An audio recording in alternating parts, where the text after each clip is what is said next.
Cloud. All right. Well, hello, everybody. My name is Jahan Corbin. I am Lynn Haddad. We are your co-host for Bra Banter today. We are so excited to have you join us. We're really excited about the guest speakers we have. If you are new to Bra Banter and you're not familiar with what bra even means, we work with an organization called Breast Cancer Recovery in Action. So our acronym is BRA. Insert your favorite supportive pun there. Supportive.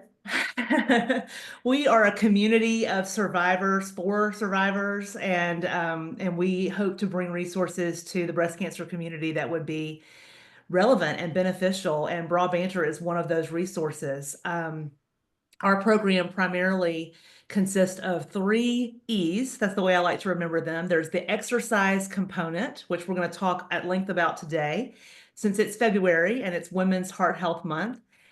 We exercise in groups in different locations twice a week with pink ribbon certified trainers that help us build strength and regain flexibility and build muscle mass and all those things that are especially important after you've had perhaps lymph nodes removed or radiation on your upper body or surgery on your chest wall, those things that we have to recover from and then build strength back up. Our trainers are really, really good at helping us make a lot of progress without harming ourselves, which is key.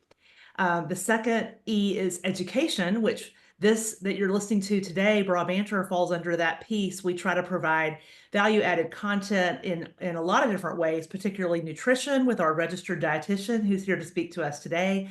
And supplement information and lymphedema prevention and just topics that are relevant to our community. That falls under the education umbrella, and that's something that Bra Banter is part of.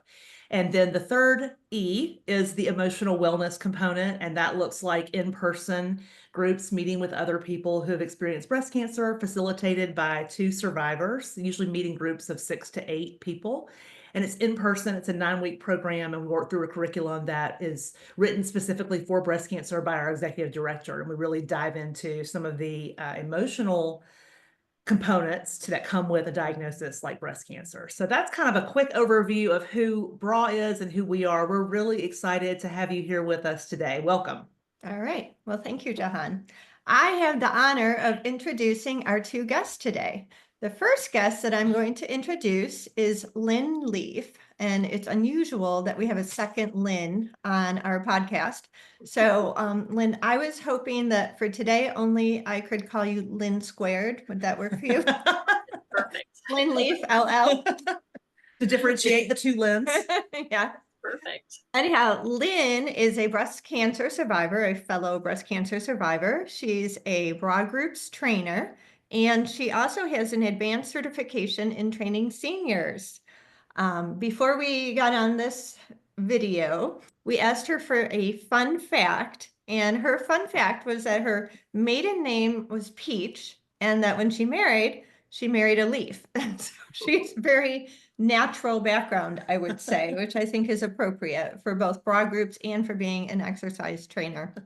So I wanted to kind of kick it off by asking you, did you work with breast cancer survivors before you became one, when you were initially starting to become a trainer?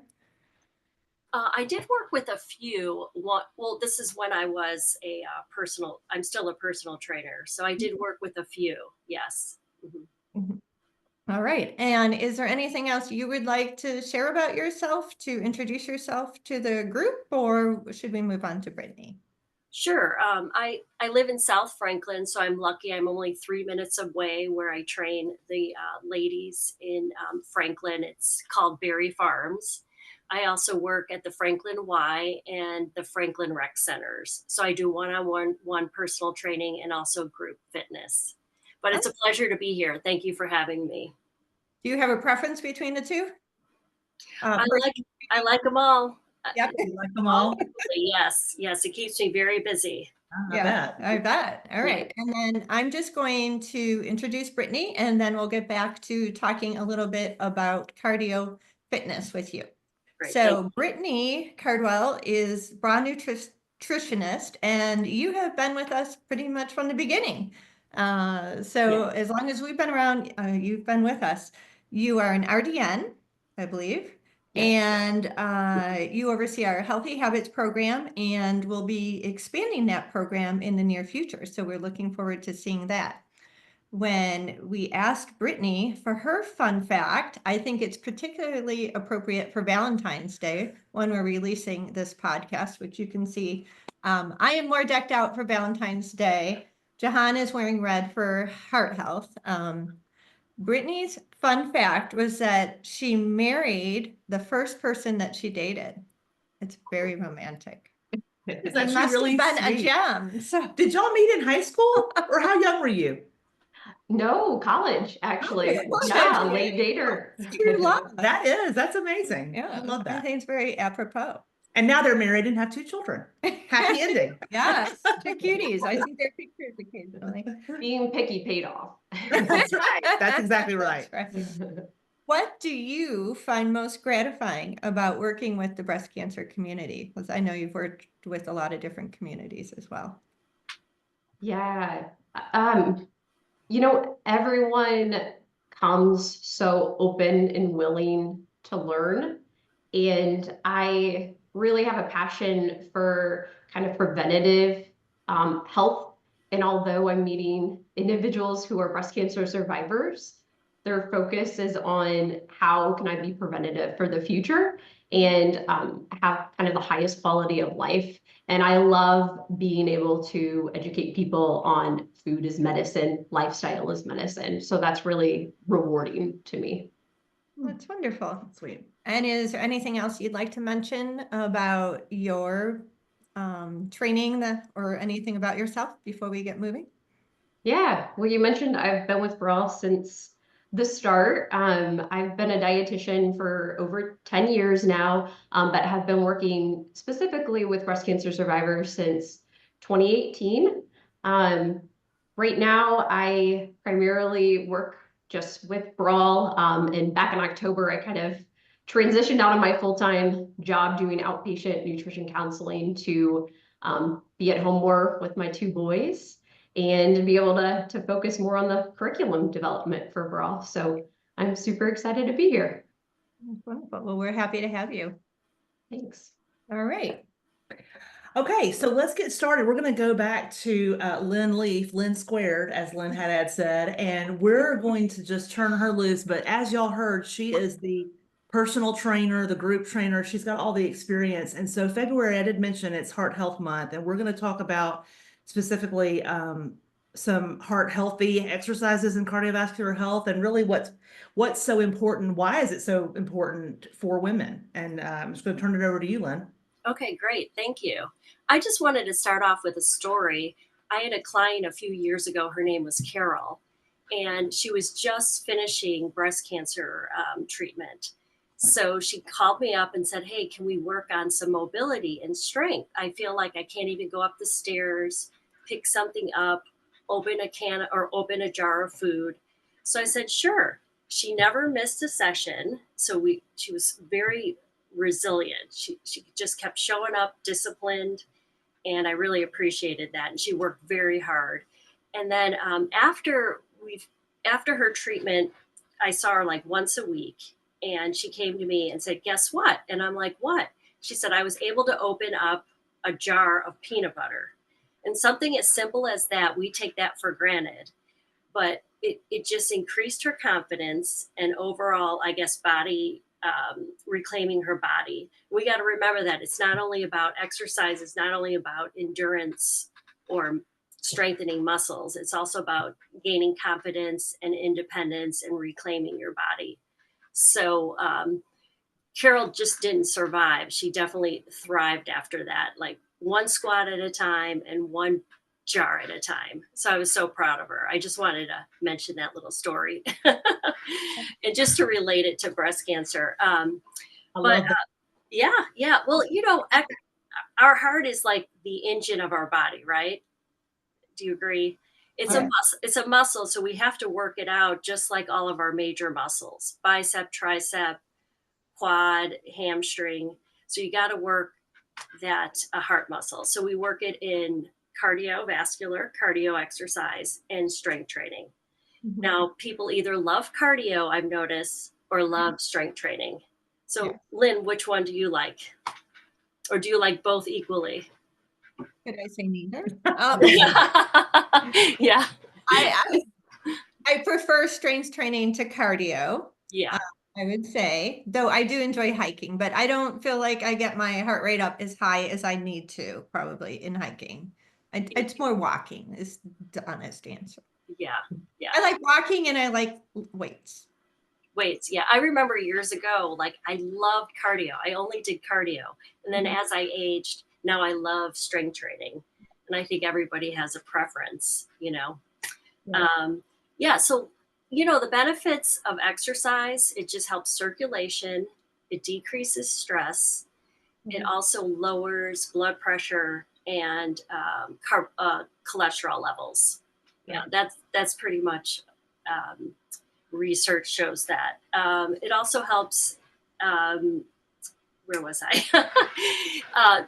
Heart disease. It actually decreases heart disease. You know, once you start exercising, you'll notice that your blood pressure goes down. Um, you start to lose weight. You get a better healthy weight, and also your hormones level kind of adjust a little bit. Have you noticed any increases in benefits for you when you started exercising? So I've been a lifelong walker. I've always loved walking. It's my method of relaxing. So that hasn't really changed, but I do feel like as I have lifted weights, I have increased my endurance considerably. And I think as I've gotten older, I have gained some weight, but I have been able to maintain healthy blood pressure and healthy cholesterol levels, even through going through a considerable amount of chemotherapies, steroids, a lot of things that caused fellow survivors to have high blood pressure and high cholesterol, I would say. Yeah, I was reading it. Exercise counteracts the treatments like radiation and chemotherapy. So it does help with kind of strengthening the blood vessels, you know, as the heart increases your rate when you're working out, it strengthens those blood and vessels. You know what I mean? Yeah. I would say, Lynn, that I'm probably the opposite of this, Lynn, because I still, and certainly when I was younger, I always preferred cardio. I know it's more important for me now as I'm older and I've been forced into medical menopause because of the breast cancer. I know it's really important for me to do a lot more strength training. But in general, like if I just have 30 minutes, I want to like work up a good sweat. And I love that cardio hits Yeah. that you know dopamine hit for me or whatever. It kind of makes me feel good. But to your point about the story you started with about how it's not just, I mean, the obvious things like there's mental health benefits, the losing weight, the lowered cholesterol, things that are so important and true. But with the opening of the jar, I mean, I think for me, I have 3 kids, and in the summer when we go to the pool, I just want to be able to push myself up out of the pool. Yeah. And it's hard for me after a double mastectomy, after I had lymph nodes removed. You have to, that recovery is like minimum of 8 weeks. And I was sedentary because I had to be, and I lost a lot of muscle mass and upper body strength. And I was so embarrassed that first summer because I was like, oh my gosh, I'm the old lady who has to wade over to the stairs. But, you know, that was my goal. Like I just wanted to get to the point where I could push myself up out of the pool. And so there's those little, they may seem small, but they're significant markers to those of us who have been through something like this. That's a great point. Like you got to remember the short-term goals build up to your long-term goals. You know, I know this is cliche, but it's really about the journey and not getting there, not the finish line. And it's really slow and steady will get you there, you know, with discipline. Going back to cardio and strength training, cardio, you really want to focus on 5 days a week, 30 minutes a day of moderate intensity. You could also do vigorous intensity, 25 minutes, three times a week for 25 minutes. And you probably are asking me, well, how do you monitor? How do you figure out if it's moderate or vigorous, right? So I'm going to take you to my first slide. And I'm going to share this slide. It's perceived exertion. And let me That's the problem. I perceive my exertion. It's a little bit more than it actually is. I know. I found My this driveway is a hill. By the time I get to the top of the driveway, I'm like, all right, Yeah, I've gotten my heart rate up. that is a bit of a hike, your driveway. I think this list is really interesting, the one Lynn's Yeah. getting ready to share, because it just it even you know, I don't think I sent this to you. oh, okay. And now I can't find it. Hold on a second. Well, one of the ones you sent that was talking about light, moderate, and vigorous activities, I thought. Yeah. Can you see this one right here? Not yet. Not yet. Okay. Can you see it? Not yet. Okay. I'm sorry. Just You're okay. You're It's totally coming. good. Take your time. I had a feeling this was going to happen to me. Okay. Share. Now I think it's There you go. You're sharing. okay. I'm going to share, and then just give me 1 second. Don't worry. Yeah. Well, I have. Oh, there we go. Let's see. Okay. And we were talking about how do you perceive your exertion, right? The rainbow one. Yeah, I'm going to get to it. Okay. There it is. Okay. Thank you. Can you see that? We can. Yes. Okay. And I think I can make this bigger, right? There you go. Ah, There you go. beautiful. Perfect. Yes. Okay. So you want to stick, the scale is 1 to 10, and Right. that's your exertion. 1 meaning you're not really doing much, and 10 is max effort, where you're breathing so heavy you can't take it any longer. We're not going to talk about that. We're going to talk about 2 between 8. So your light activities, your perceived exertion is 2 to 3, and you're able to comfortably make a conversation. You're walking leisurely. Maybe you're taking a light bike ride, a little gardening. So your moderate activity, you're breathing heavy. You could still hold a conversation, but you can't like sing. Not like you would sing working out. Right. Wow. But you notice your heart rate is up and you're breathing heavily, and it's a brisk walk. Okay. So 7 to 8 is borderline uncomfortable. So you can't really say full sentences, but in between you could say words. So that's your vigorous exercise of 25 minutes, 3 times a week.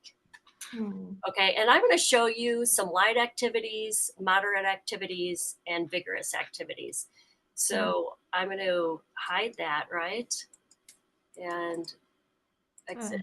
And then we'll show you. There we go. I think that was a pretty big difference between moderate and light activity. Going from leisurely Holding walk conversation to to out of borderline, breath. yeah. You know, I would say I'm often in between those two. Yeah.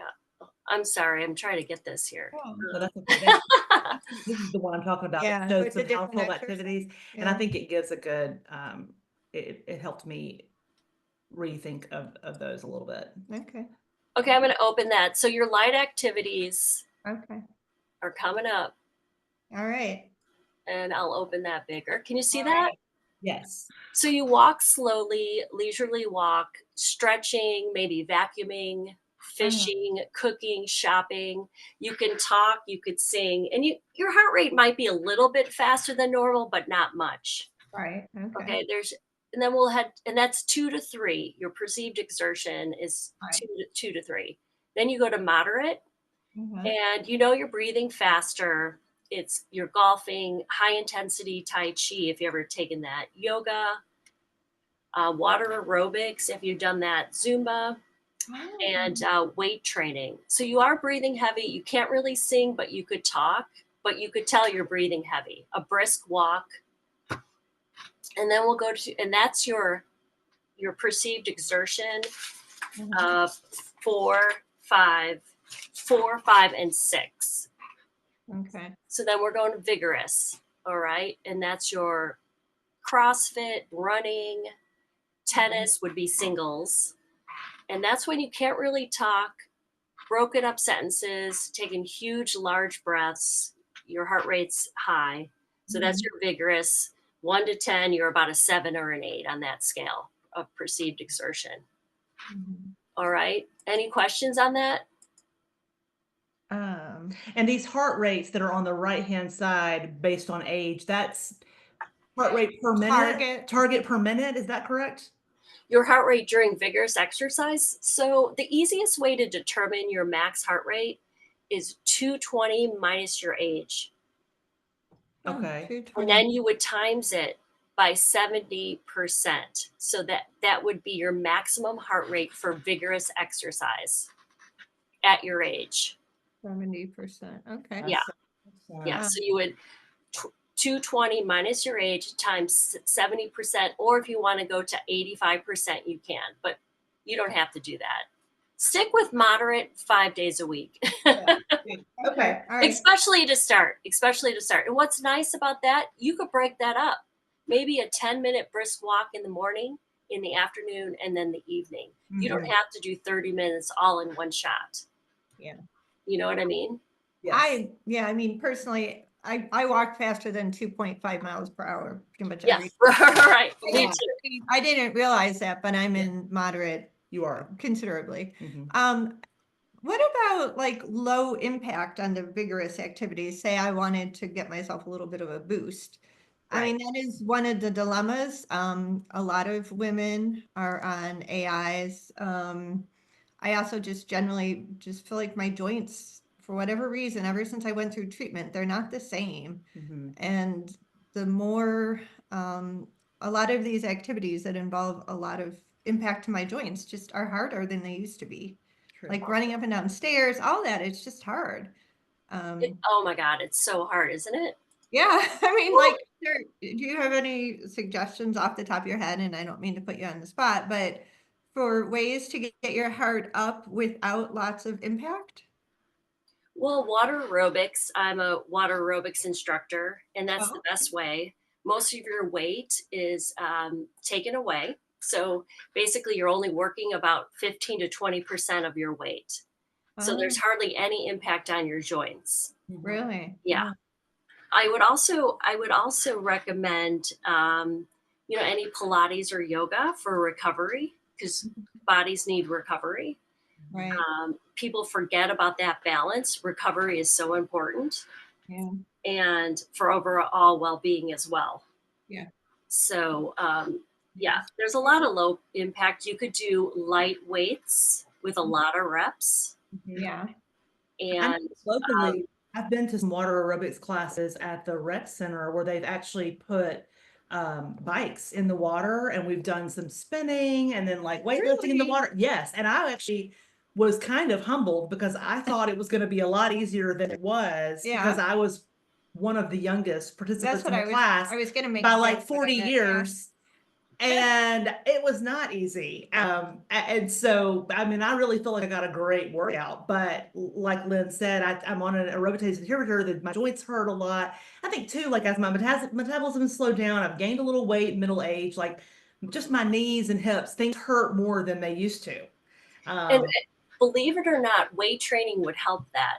Yeah. Would help increase your mobility, believe it or not, and decrease your pain and inflammation. So can we segue into Sure. strength training? That's a great let's do it. Woo! Okay, I'm gonna share strength training.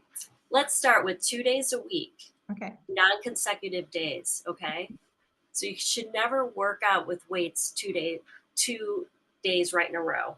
Okay. The reason why is because basically your fibers are breaking and you need 48 hours for them to recover. And no one ever listens to me. The seniors want to work out every day socially, you know what I mean? Which is fine. Yeah. So what you could do is very light weights one day, heavy weights the next. But you need to adapt. Once the muscle adapts. So Right. once that weight is too light, you want to increase your load, increase the weight. 2 days a week. Start with 2 days a week. And I'm going to take you to some exercises that you could do. And I'm going to do this quickly. You could always go back, since this is recorded, and look at what you need to do. So it's not working. Is it something I can pull up for you? Let's see. Can you see that? Not yet. Something about your system, it just wants to take a minute to pull it up. Yeah. Okay, let me go back. Sorry. No, you're fine. Yeah. I was, you were talking about non-consecutive days. What about, and you said light and heavy. I was just thinking, what about like arms and legs, like switching out the groups? Yeah, yeah. Okay, I'm going to share my screen. Can Okay. We see your desktop maybe? Yeah. Yeah, why don't you share it? Is that okay? Yeah, Yeah. which one is it? What's the name? Strength training, we're going to start with that. It's a slide. Okay, just 1 second. Yeah, thanks. It's called body weight exercise. It's great for beginners.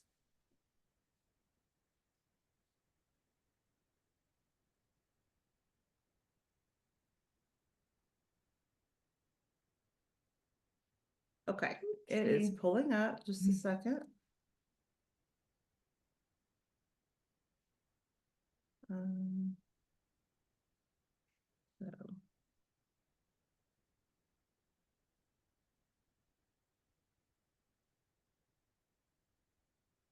Your Yeah. laptop decided to do an update now. I was gonna say, I've got the slide in front of me, but it's not opening, so I'm just trying to be patient. You know what, I could just continue. Lynn and I did not claim to be tech savvy people at the beginning of this call, just remember. Yeah. Okay, I'm sorry, I don't know why it's not opening on mine. Yeah. Oh, that's okay. We can add those later, right? Sure, Yes, we can. Okay. So, you want to start with body weight exercises. They're great for beginners, like squats and push-ups, step-ups, planks, leg lifts. And then you would move on to resistant band training, which is low impact and joint friendly. So that's another low impact would be your bands, light bands. So you would start with orange or green. That would be the best. And then after your band resistant training, it would be your machines. Your machines are very, very safe, effective, and keep you in line. So that would work your total body. Oh, are we okay? Oh, there it is. I think it just came up. Sorry, this took a minute. Just like showed up. Okay, didn't mean to interrupt you. I'm sorry. Oh, that's okay. Here's your beginner body weight. So your squats would improve your leg strength and mobility. Your push-ups could be on the wall, or you could incline or regular. It strengthens your upper body. Step-ups will help balance and leg strength. Seated leg lifts build strength and walking and standing, and your planks strengthens your core. And they basically all strengthen your core. And then the second one, we'll move on to the second one slide. Planks are evil. Yep. So yeah, they're great for your core. Resistant band. So your seated row strengthens your back. Banded squats helps resistance with body weight. Then lateral band walks helps your hips, and overhead press bands strengthen your shoulders. And number 3, it's your dumbbell and kettlebell workouts that you overload your muscle. So you would, with squats, you build your leg strength and core, dumbbell deadlifts, back, glutes, and hamstrings. Bent over row improves your back and shoulders. Seated shoulder head press is upper body strength, and farmer's carry is basically overall core and endurance. And you could review this later. We're doing this really quickly. Is that the farmer's carry on the far right with the kettlebell? Farmer's carry. Is that what the farmer's carry is? Where she's holding the kettlebell?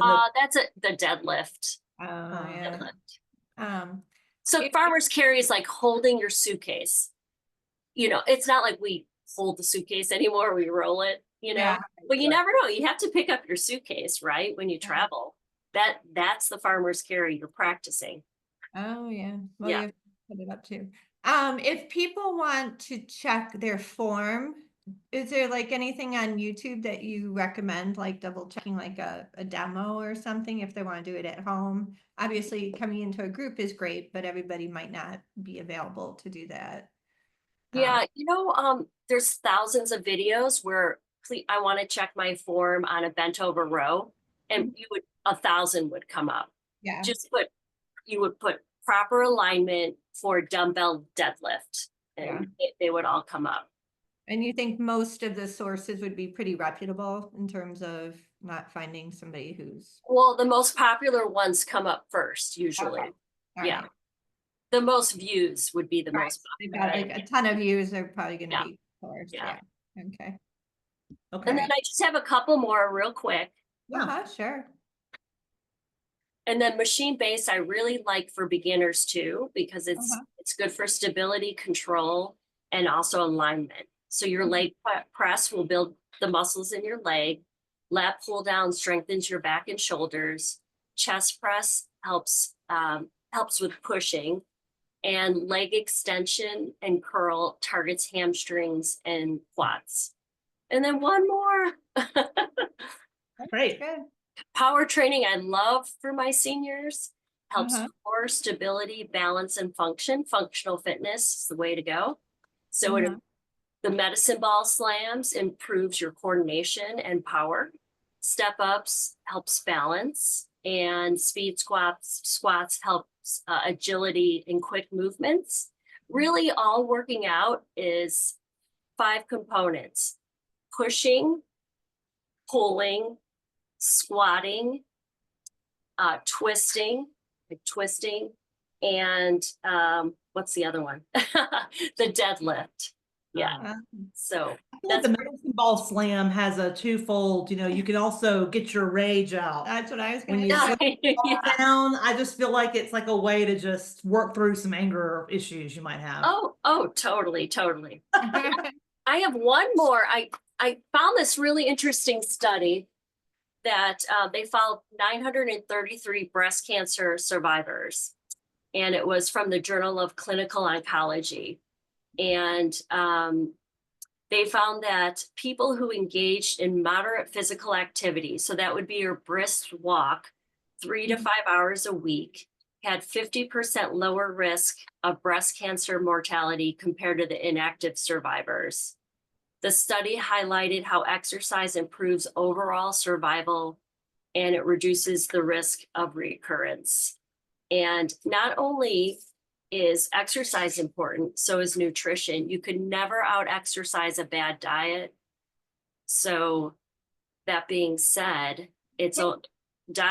nutrition's about 70% of the pie, and exercise is only about 20. Yeah. There you go, Brittany. It's relevant. Another amazing segue. It was such a good Great transition. segue. Where? I'm out of here. No, So good. Thank you, Lynn. thank you. Yeah, that's thank you, Lynn. So helpful, and kind of piggybacking off your analogy of a car in our body is like food is fuel, right? So what we eat can either clog the engine or keep it running efficiently. And so let me share a screen here because I always like to have visuals. Get this going here.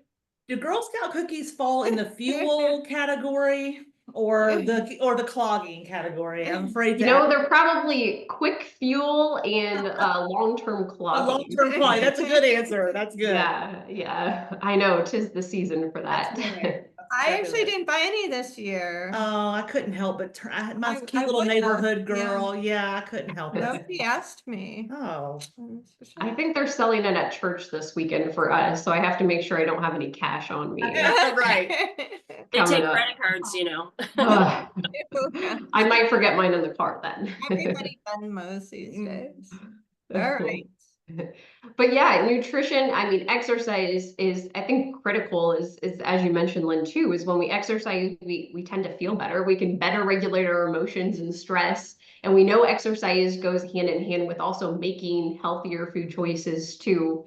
So I'm hoping to share with you all today just a little bit more about the breast cancer and connection with heart disease. And then we'll talk a little bit more about what a heart healthy eating pattern is. And then I'll share a fun little recipe that is actually perfect for heart health, but also great for Valentine's Day, that we can make instead of the chocolates, or maybe have with the chocolates to balance them out a little bit. too. I'm all about balance. But I think it's important to note is heart disease is actually the leading cause of death among women in the US. But I think more importantly to bring awareness to is that as breast cancer survivors, there's an increased risk of cardiovascular disease too, because of or based on certain treatments that you might have gone through as well. A few of them I try to highlight here on the screen is radiation therapy, especially if it's on the left side or near the heart, can cause longer term issues.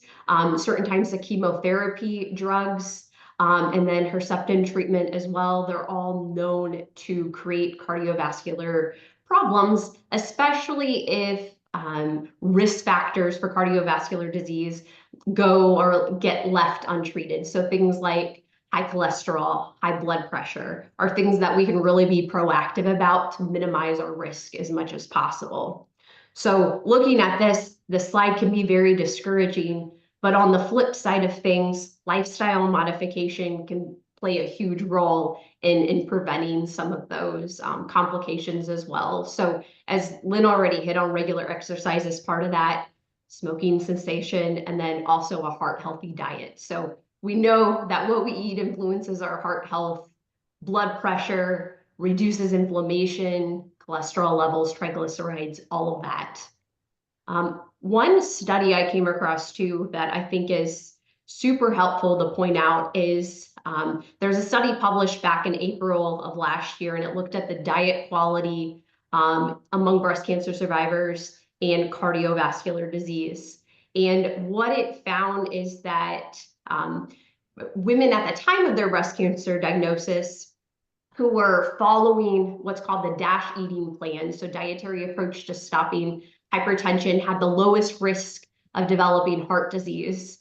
And the second bullet point there, you can see some more statistics, is these women had a 47% lower risk of heart failure, 23% lower risk of irregular heartbeat, 23% lower risk of cardiac arrest, 21% lower risk of heart disease, and then 25% lower risk of developing a blood clot, compared to those who were kind of the complete opposite, following nowhere near the DASH diet. So we know that diet plays a key role in those cardiovascular risk factors.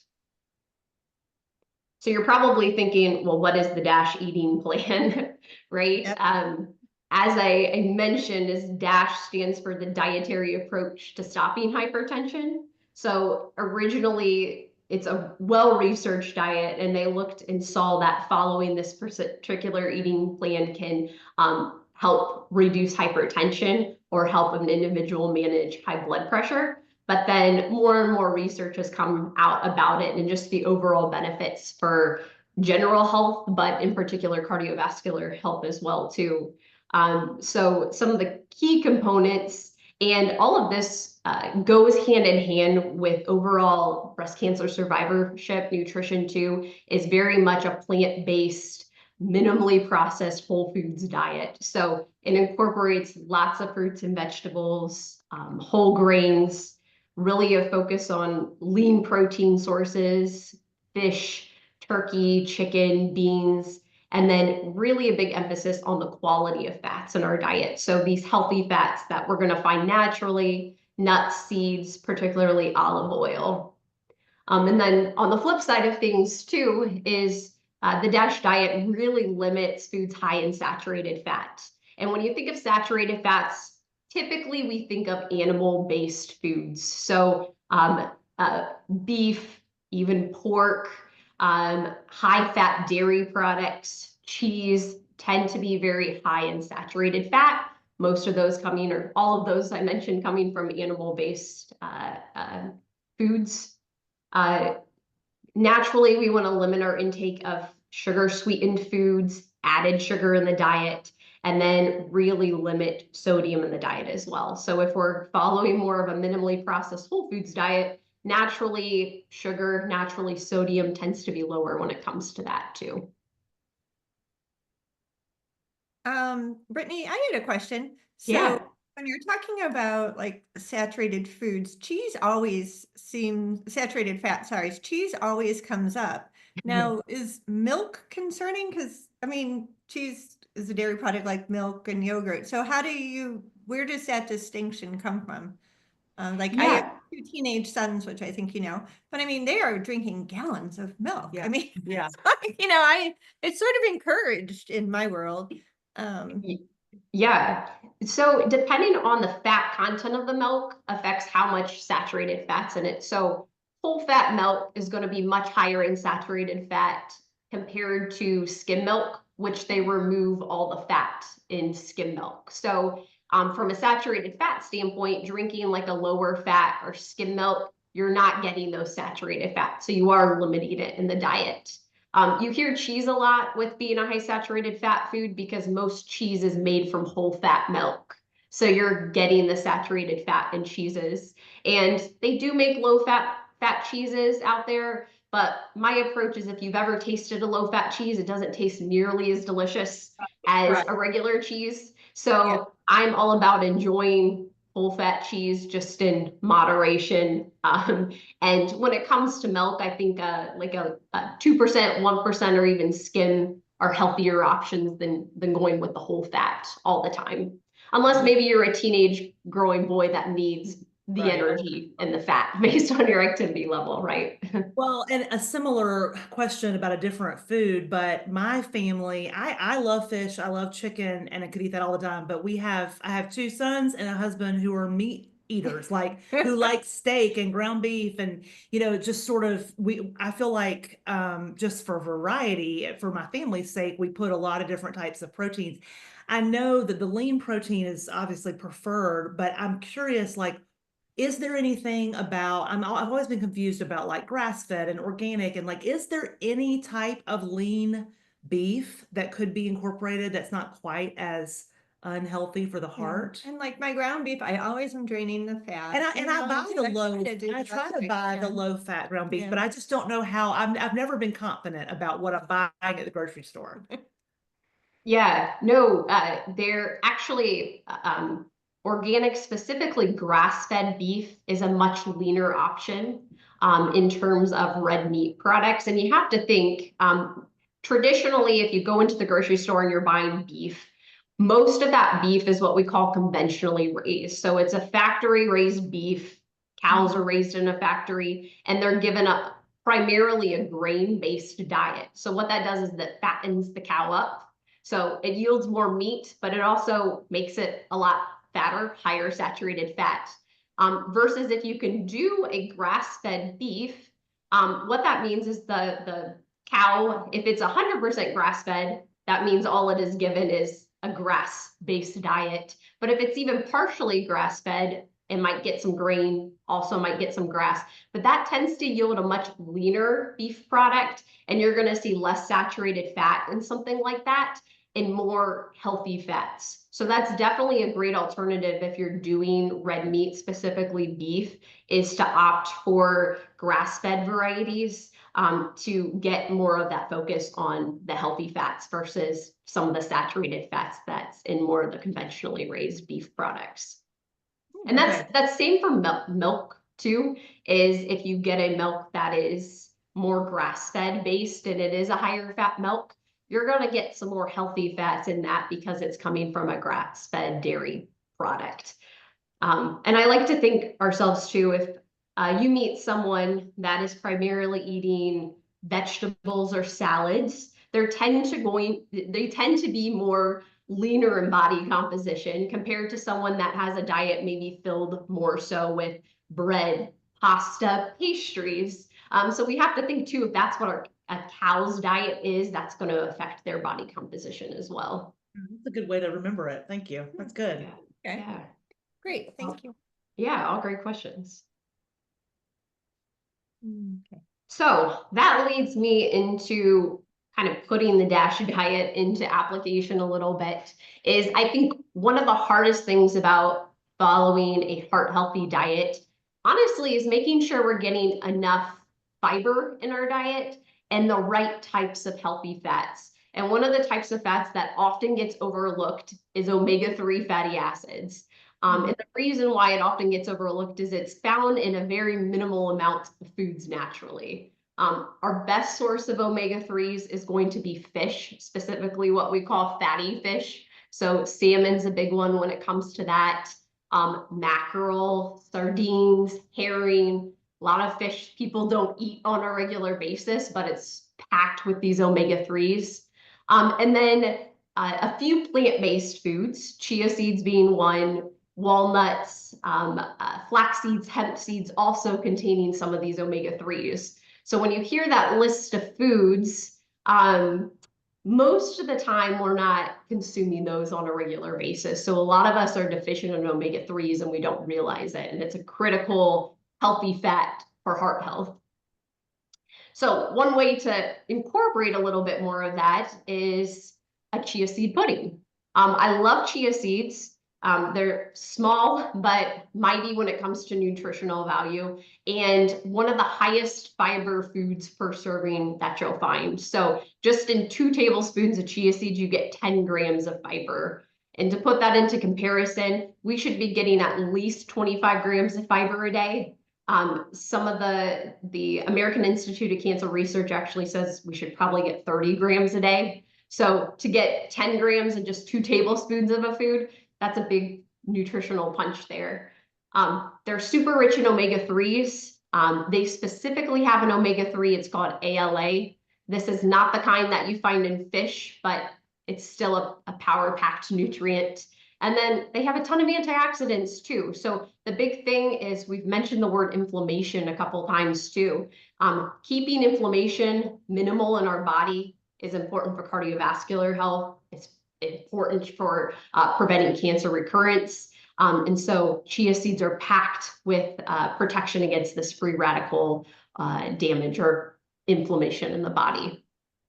So we'll share with you all, we have a recipe card. We'll link with the full recipe and ingredients, but I'm going to talk you all through here real simple how to make a chia seed pudding, and I'll show you our final product here that I had made up. I love mason jars, and I love using glass containers as much as possible just to minimize the plastic exposure and things.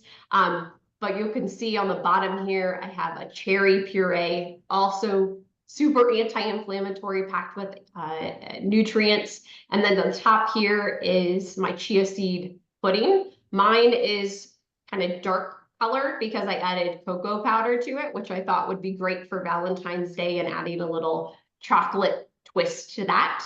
But how I got to this is, I will show you all here. If you're not familiar with chia seeds, have you all, do you incorporate chia seeds in your diet on a regular basis? Or if so, how have you consumed chia seeds? I sprinkle them on my morning cereal, and I occasionally, well, I do either flax or chia seeds. My internist had recommended it as a good way to keep my cholesterol, which has been good, in line. And so I've been doing that. And I have to admit, I have really not, except that when you and I started together several years ago, Brittany, you had shared this recipe with me, and I have tried this recipe, but I haven't been as adventurous to figure out how else I can incorporate chia seeds into my diet. So Yeah. I'm open to all the ideas. I don't incorporate, I just sprinkle. Just sprinkle. Yeah. I like it. It's very... Yeah, that's a great way to do it because they're pretty neutral in flavor, right? So you can kind of sprinkle it on to almost anything and not necessarily alter the taste of it. I've had someone in the past share with me that they've used an Old Spice bottle and they filled it up with chia seeds, and they actually just carry it with them everywhere, and they just sprinkle the chia seeds on a salad, or if they have a soup or whatever it might be, just to get that little nutritional punch. So yeah, that's a great way to do it too. I'm also all about trying to find or prep healthy snacks because it can be so hard to find something that's satisfying. So I feel like the chia seed pudding is a great way to do that. And if you have a sweet tooth, can satisfy that as well too. I do already. I have my chia seeds in a container here. Once you get your chia seeds from the grocery store, and they're available in pretty much every mainstream grocery store at this point, but keep them in the fridge, because once you open the bag, that oxidation can kind of destroy some of the anti-inflammatory properties of them. So if you keep it in the fridge, it's going to help maintain some of those healthy fats a little longer. And to get our pudding, like I said, I love mason jars if you're doing something individual portioned. I like this size, or you can just use a big glass bowl or a big container. But I just add it all in here, and that way it's easy cleanup and you don't have a big mess of dishes to deal with after you're done with it too. But for a single serving recipe, it's 2 tablespoons of chia seeds. And as I mentioned, this is going to have 10 grams of fiber in it. So you're going to get almost like a third of your day's fiber content just in your pudding there.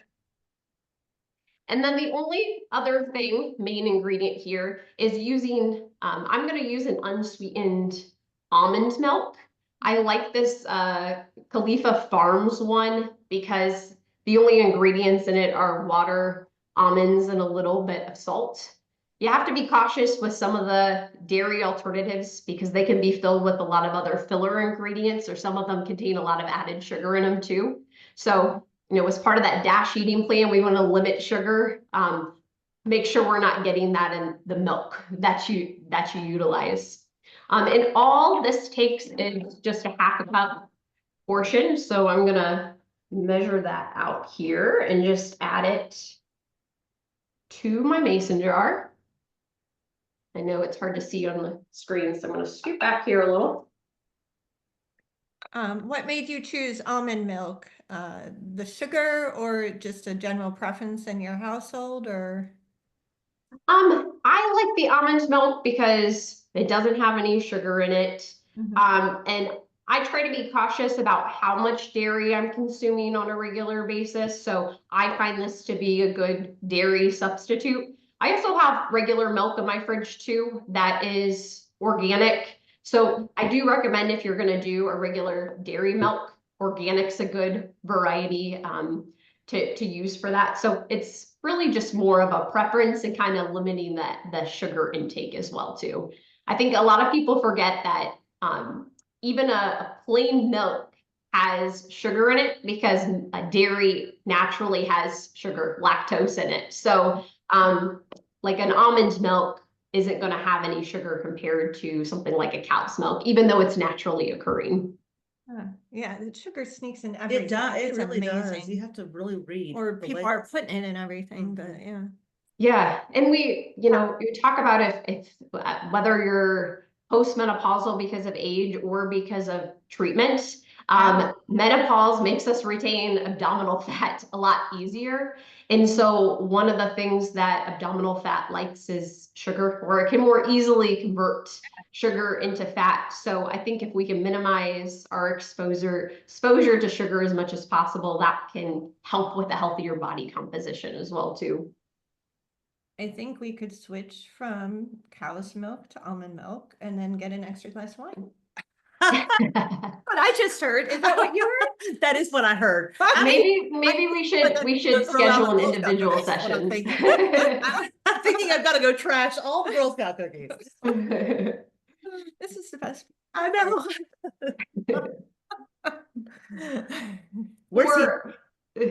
For our sake of time here, I'm not going to measure this out for you all, but Yeah. optional is to add a little bit of maple syrup just to sweeten it up a little bit, because chia seeds and almond milk don't have any sugar. It is going to be pretty bland. So adding a teaspoon of the maple syrup gives the whole dish about 5 grams of sugar. Or if you want to cut that out, you can, and naturally sweeten with just fruit. That's an option too. Yeah. A little trick is vanilla extract is a great way to add a little flavor boost without adding sugar. So a half a teaspoon of vanilla to this is a great little flavor additive. And then of course, optional, you could do the chia pudding without the chocolate if you're not a big chocolate fan. Or a way to add that chocolate flavor without the added sugar is just doing an unsweetened cocoa powder. So just a teaspoon of that added to it, it's going to give it a nice little chocolatey flavor as well too. And honestly, just a plain cocoa powder is just cocoa beans grounded up into a powder form, actually have a lot of anti-inflammatory properties as well. So they can be great for cardiovascular health. Not saying that we should all eat chocolate because the type of chocolate matters, but a good dark chocolate or unsweetened chocolate actually is good for cardiovascular health. I'm not going to start sucking down baking. Yeah. Okay. And so once you measure out all those ingredients, if you are doing it in a mason jar, you just give it a little shake.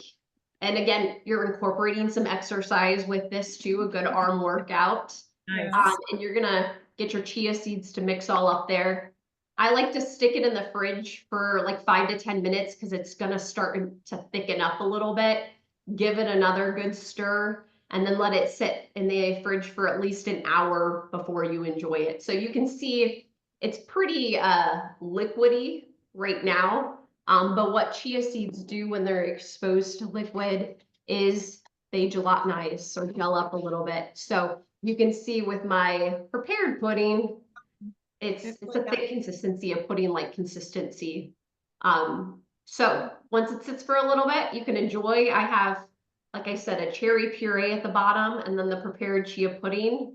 And then if you like to add anything else to it, I have blueberries here. You can add on top. It makes it so colorful. Sometimes I like a little crunch to my munch. So slithered almonds or even adding in the walnuts here is a really great addition to get that little crunch and a really satisfying, breakfast, snack, lunch, whatever you want it to be there. You got a nice heart healthy packed recipe to enjoy. So the maple syrup, is that a relatively low sugar sweetener or is that just a random choice? It's the same amount of sugar as like a regular table sugar.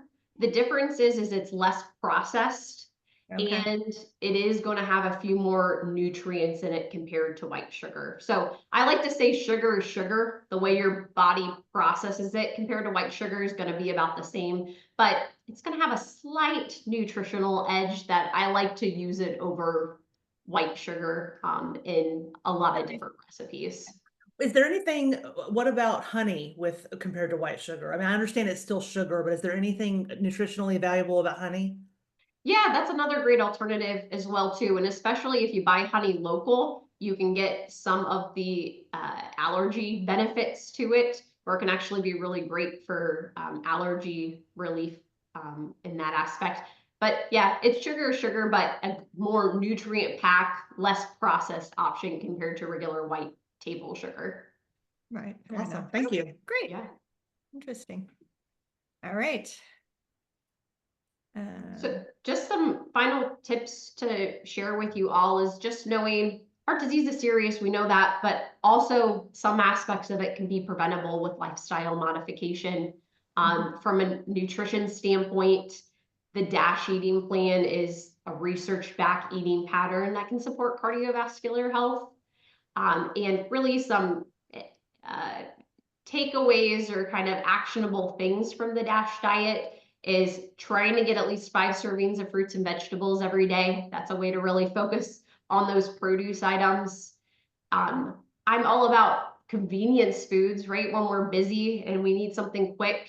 I think packaged foods can be a great option, but if we're getting things like prepared beans or sauces, if you can look for ones that are labeled as low sodium or no salt added, that's a way to kind of minimize that sodium load on the body. We really want to focus on fiber intake for heart health. So that's where opting for the whole grains over something that's processed or incorporating nuts, seeds, and beans in our diet on a regular basis is really going to help us reach that fiber goal. And then trying to add more omega-3s in our diet, whether that's from fish intake or adding in things like the chia seeds, flax seeds, even walnuts is a great way to try to boost our omega-3 intake a little bit there.